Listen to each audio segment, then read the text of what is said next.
Prav tu, na jugu, v Kerali, so Evropejci prvič pripluli na njene obale.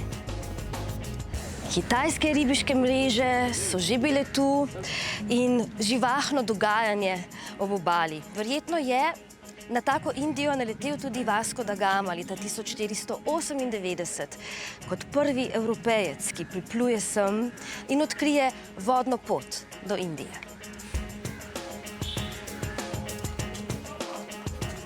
Koči se je oblikoval v 14. stoletju, ko je velika poplava ustvarila novo naravno pristanišče. Mesto je zraslo iz trgovine z začimbami, predvsem poprom, in se hitro razvilo v multikulturno središče. Kot starinarnica, toliko motivov, junakov, stilov, kultur na enem samem majhnem prostoru.